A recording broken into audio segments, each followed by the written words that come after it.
gaped and very likely run from this same talk, delivered without his mysterious ability.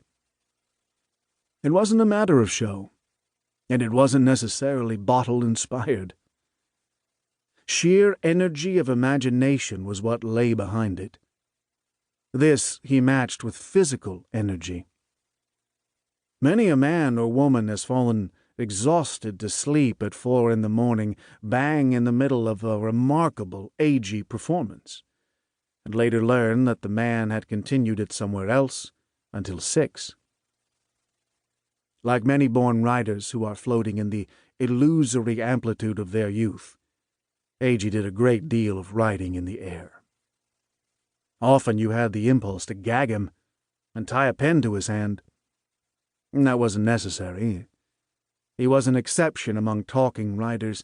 He wrote, devotedly and incessantly.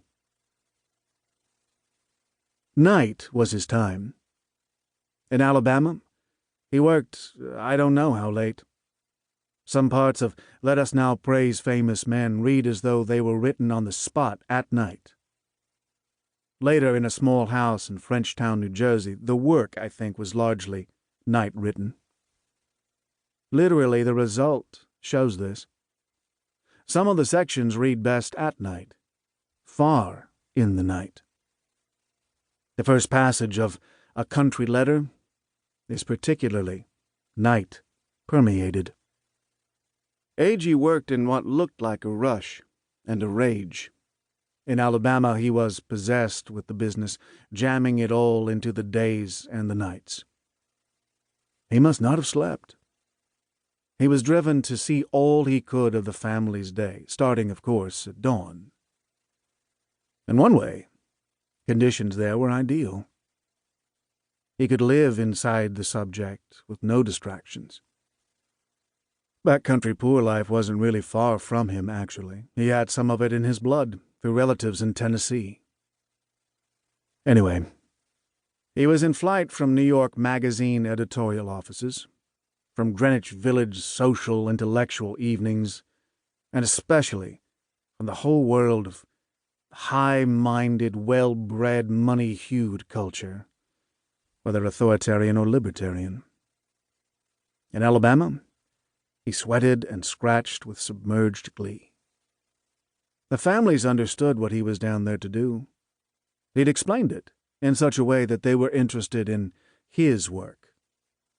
He wasn't playing. That is why, in the end, he left out certain completed passages that were entertaining in an acid way. One of these was a long, gradually hilarious aside on the subject of hens.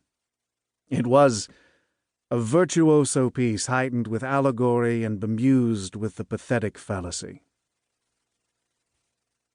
He won almost everybody in those families, perhaps too much, even though some of the individuals were hard-bitten, sore, and shrewd.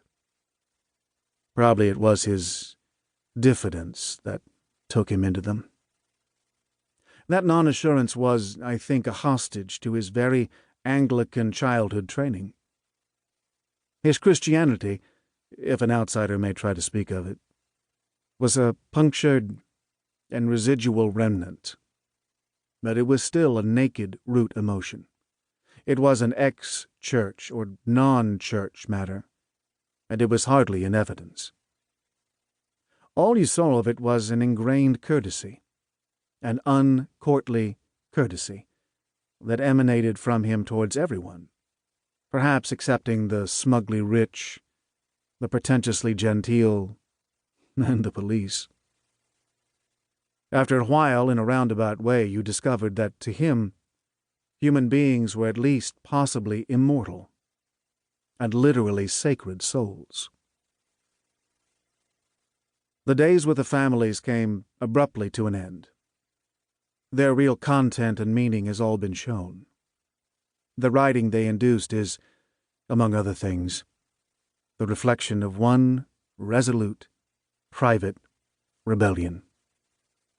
Agee's rebellion was unquenchable, self-damaging, deeply principled, infinitely costly, and ultimately